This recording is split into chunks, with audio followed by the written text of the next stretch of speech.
origin story from my perspective. We were an informal coalition of groups that came together over a regulatory crisis, whether an independent contractor could reassign a Medicare receivable. Physicians potentially would not be paid if they were a 1099 physician. We one day woke up and realized that Medicare was not paying us for the services that we're providing. And, that was obviously a huge concern for us. We decided one of the things that we needed was we needed a letterhead. We needed cover for the individual members. So no one group could be kind of tagged with this issue, because at that time it was viewed as being an issue just with a couple of groups that had been impacted, when it really had impacted everyone. And I think, Bruce, you can talk about how it had impacted you. You were a fairly smaller group then, grew to be much, much larger later on, but I know it impacted you as well. Yeah, we were small and independent contractors, and the docs wanted to stay independent contractor.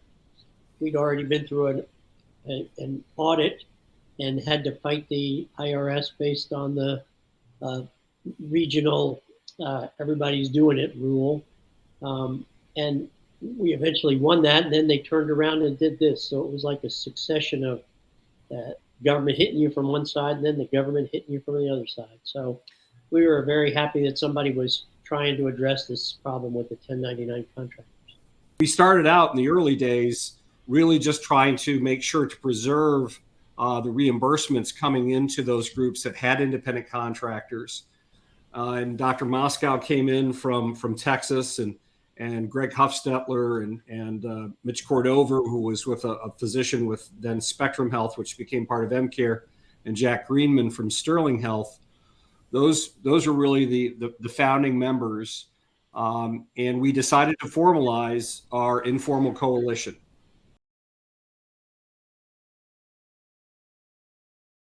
And one of the things that we were aware of was there was an association of supporting organizations in emergency medicine that had formed years before, and it had failed. And I spoke to several of the folks who founded that trade association, and the reason it failed was the lack of physician leadership.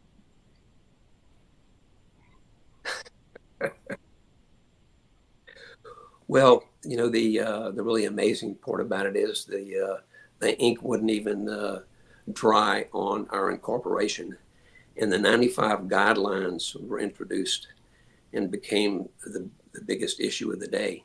And the 95 guidelines arguably would have put us all out of business, because it was going to reduce reimbursement to the physician partners by approximately 20%. Right out of the gate, we sent letters out to not only the legislators but the regulators, and quite frankly prevented the 95 guidelines from going into place, which would have, I think, put many of the smaller groups in the country out of business. So if you're a 1099 today as a physician, or you have physician clients that are 1099s, that victory was EDPMA's. It was supported by others, but EDPMA was the tip of the spear on that. And I think it's something we're very proud of. We realized that there was a gap in representation. ACEP represented the individual doctors. There was nobody out there representing the business of emergency medicine. And so, at that initial meeting, we realized the opportunities that we had, and that was really the beginning of the formation of EDPMA. So one of the key issues that we decided early on was, regardless of size, a little bit like the U.S. Senate, each member organization would have one vote.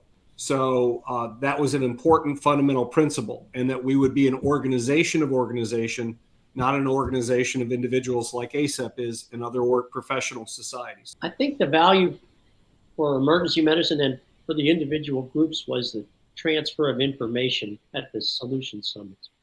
And it turned out these meetings were like, everyone wanted to go to them. They were so needed. And the amazing thing was that big groups would share information with little groups, and people who knew things would share information which normally no one would share. At the EDPMA conferences, people shared information, and you'd come home from those conferences and you would change your behaviors, your billing procedures, and you would make your organization more up to date each year because of EDPMA. EDPMA wasn't just about the business, and I loved working with people who really focused on what the right thing was to do for the patient.